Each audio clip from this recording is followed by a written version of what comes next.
Hello दोस्तों, welcome back to the channel Srishti study point. ये आपको दिख रहे हैं बीपीएससी के चेयरमैन अतुल प्रसाद जी। इन्होंने इस समय अपनी जो एक्स की साइट है इस पर मैसेज किया है उन बच्चों के लिए जो कंफ्यूज हो रहे हैं एस्टेट को लेकर कि इसका एस्टेट का एज रिलैक्सेशन से रिलेटेड जो ऑप्शन आ रहे हैं जब वो फॉर्म भर रहे हैं, वो भी मैं पेज दिखाऊंगी। जब फॉर्म भर रहे हैं तो एज को लेकर क्या आ रहा है, क्या इशू आ रहा है, वो सारी यहाँ पर बात क्लियर करने वाली हूँ। इसके साथ साथ इन्होंने मैसेज में सब कुछ क्लियर कर दिया है। जब आप उसको लिंक अप करेंगे अपने जब फॉर्म फिल करने के टाइम में, तो आपको काफ़ी कुछ समझ में आएगा। वीडियो अगर अच्छी लगे तो लाइक कीजिएगा, चैनल पर नए हो तो सब्सक्राइब कर लीजिएगा। ये यहाँ पर इन्होंने मैसेज किया है, ये मैसेज 24 मिनट पहले का है, बहुत इंपॉर्टेंट मैसेज है और आज का अभी का मैसेज है ये। इसको पढ़ते हैं और इसको हम हिंदी में भी समझने की कोशिश करेंगे। हिंदी में इसे मैंने ट्रांसलेट कर लिया है और इसके साथ साथ फिर मैं आपको फॉर्म की तरफ ले जाऊंगी कि फॉर्म में कहाँ पर ये बात कह रहे हैं। ये देखिए लिखा है, there seems to be unnecessary confusion, मतलब अनावश्यक कन्फ्यूज़न हो रहा है बच्चों में इन सेलेक्टिंग एस्टेट 1 और 2। 1 जो होता है वो 9th-10th के लिए होता है और 11th-12th के लिए जो होता है 2, एस्टेट 2 और अदर सब्जेक्ट। ठीक है, इस तरह को obviously a candidate can apply only in the subject in which he has cleared estate. इनका मतलब यह है कि आप अननेसेसरी सब कंफ्यूज हो रहे हैं कि एस्टेट 1 और 2 को लेकर कि एज की वजह से एस्टेट 1-2 में क्या करना है, ऐसा कुछ नहीं है। जबकि आपको एस्टेट 1 और 2 में वहाँ सिलेक्शन करना है जिस सब्जेक्ट से आपने एस्टेट क्वालिफाई किया है। जब एस्टेट का फॉर्म भरा होगा तो आपने अपना सब्जेक्ट उसमें पुट किया होगा, तब एस्टेट का एग्जाम दिया होगा। This selection of subject can not be based on age relaxation. आ गया, एज रिलैक्सेशन के स्टेशन के बेस पर ये सब्जेक्ट का सिलेक्शन आप नहीं कर सकते। सिमिलरली अदर्स, अगर यानी कि कहीं पर अन्य लिखा है तो इसका मतलब है दूसरा सब्जेक्ट, आप इसका मतलब ये है। तो इसको इन्होंने इस तरह से बताया है। अब इसका मैं हिंदी में जो पूरा अर्थ है वो जो है उसको मैं आपको दिखा देती हूँ। फिलहाल यहाँ पर यही कहा गया है कि आप अननेसेसरी कंफ्यूज ना हो। आपने एस्टेट जिस सब्जेक्ट की किया है उसी पॉइंट पर आप क्लिक कर दीजिए और आगे बढ़ जाइए, अपना फॉर्म भर दीजिए। तो चलिए देखते हैं इसका हिंदी में जो है वो क्या अर्थ निकल के आता है। ये देखिए, ये लिखा है कि STET 1 और 2 आपको मैं बता ही चुकी हूँ, 9th-10th के लिए और 11th-12th के लिए, या अन्य विषय, अगर ये सब लिखा हुआ है का चयन करने में अनावश्यक भ्रम प्रतीत होता है। जाहिर है कि अभ्यर्थी केवल उसी विषय में आवेदन कर सकता है जिसमें उसने STET उत्तीर्ण किया हो। मैं आपको बता चुकी हूँ कि जिस विषय में आपने STET उत्तीर्ण किया है आप उसी में अपना जो है फॉर्म भरेंगे, उसी को एस्टेट को वहाँ पर क्लिक करेंगे।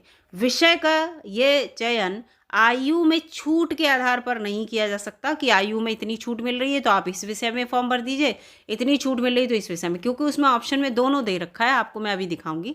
इसी प्रकार अन्य का अर्थ होता है अन्य विषय। ठीक है, ये इन्होंने अपना दे रखा है।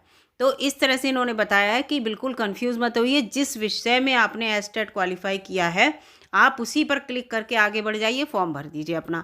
तो चलिए दोस्तों, अब मैं वो आपको पेज दिखाती हूँ जिस पेज में बच्चों को बहुत बड़ा कन्फ्यूज़न है, उस पेज पर चलते हैं। तो देखिए दोस्तों, ये है वो पेज। जब आप अपना फॉर्म भरेंगे तो इस तरह से अपलोड कास्ट सर्टिफिकेट यहाँ पर अपलोड करना है और कहाँ के हैं आपको ये बताना है, सर्टिफिकेट इश्यूज़ कहाँ से हुआ है ये सब आपको बताना है। पूरा ये यहाँ पर दे रखा है और ये देखिए ये 6 to 8 वाले के लिए ये सब दे रखा है। इसके बाद जब यहाँ पर आप आते हैं तो Bihar estate paper 1 9 to 10th के लिए है, बता चुकी हूँ मैं, और पेपर 2 जो है वो 11-12th के लिए यहाँ पर है दिया हुआ ये। तो इसमें यहाँ पर बच्चे कंफ्यूज है। माध्यमिक शिक्षक पात्रता परीक्षा एस्टेट 1 और 4 ईयर एज रिलैक्स एग्जाम्शन, और यहाँ पर माध्यमिक शिक्षक पात्रता परीक्षा एस्टेट 1 10 ईयर एज एग्जाम्शन। और लेकिन यहाँ पर आप एज का देख रहे हैं, जबकि वो ये कह रहे हैं कि माध्यमिक जो आपका एस्टेट का पेपर है वहाँ लिखा है English, science, math, social science, Sanskrit, Urdu, Hindi. जिसने इन सब्जेक्ट से कर रखा है वो इस पोजीशन पे क्लिक करेंगे, और एस्टेट 9-10th का जिनने इन सब्जेक्ट्स में कर रखा है वो यहाँ पर क्लिक करेंगे। अगर इनके अलावा आपने किसी और में कर रखा है तो आप अन्य पर क्लिक करेंगे। एज रिलैक्सेशन से इसका कोई भी मतलब यहाँ पर ये बता रहे हैं नहीं है। सेम कंडीशन यहाँ पर भी है 11-12th का पेपर 2 का। अगर आपने botany, chemistry, zoology, maths, physics, English, Maithili इनसे कर रखा है पेपर 2, तो एस्टेट वाला तो आप यहाँ पर क्लिक कीजिए। अगर इसके अलावा रिमेनिंग ये जो सब्जेक्ट दे रखे हैं इनसे कर रखा है तो आप यहाँ पर क्लिक करेंगे, और इसके अलावा आपने दूसरे किसी सब्जेक्ट से किया है तो आप अन्य पर क्लिक करेंगे। फिलहाल यहाँ पर इस तरह से ये दे रखा है। यहाँ पर बीपीएससी के चेयरमैन ने साफ कह दिया है कि एज रिलैक्सेशन से यहाँ पर कोई इश्यू नहीं है।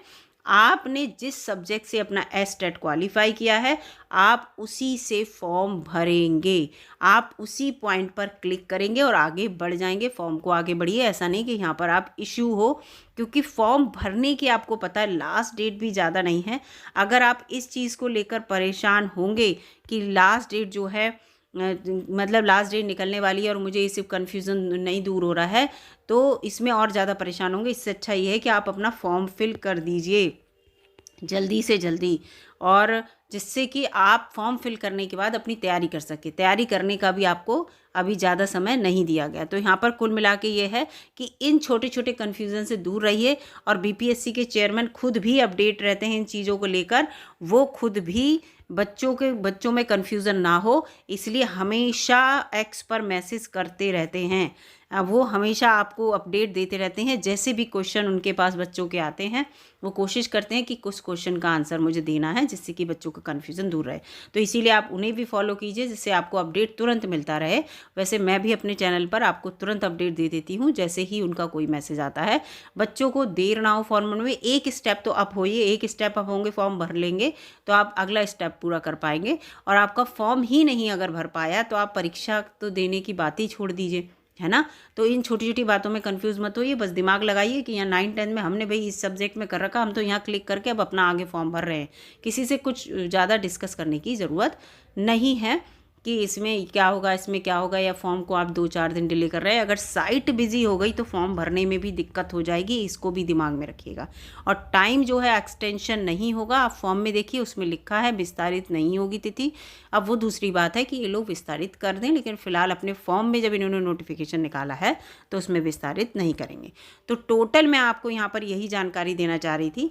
अगर वीडियो आपको अच्छी लगी है दोस्तों तो लाइक कीजिएगा। इस तरह के सारे अपडेट बिहार शिक्षक भर्ती से लेकर मैं अपने चैनल पर देती रहती हूँ, और बिहारी फेज़ 2 की और बिहार टीआरई फेज़ 1 दोनों की अपडेट्स चैनल पर आपको मिल जाएगी। आप जाके एक बार चैनल पर देख सकते हैं। तो जो भी अपडेट होगा, और इसके साथ साथ शैक्षिक योग्यता में भी आपका संशोधन हुआ उसकी वीडियो भी चैनल पर है। इसके साथ साथ वैकेंसी बढ़ गई हैं, टीआरई 1 की इसमें जोड़ दी गई हैं। ये भी मैं आपको बार बार बताती रह रही हूँ जिससे कि बच्चों को मोटिवेट हो कि वैकेंसी बहुत ज़्यादा है, हमें फॉर्म ज़रूर भरना है। और हर बच्चा फॉर्म भर सकता है, डीएलएड वाला, बीएड वाला, हर बच्चा। तो सबको यहाँ पर मौका मिला है। तो वीडियो जो है अगर आपको अच्छी लगी तो लाइक कीजिएगा, अपने दोस्तों में शेयर भी कर दीजिएगा जिससे वो अपडेट होते रहें और आगे अपनी प्रोसेस बढ़ाते रहें, अपने फॉर्म को अच्छे से भर सकें। मिलूंगी अगली वीडियो में, तब तक के लिए नमस्कार दोस्तों।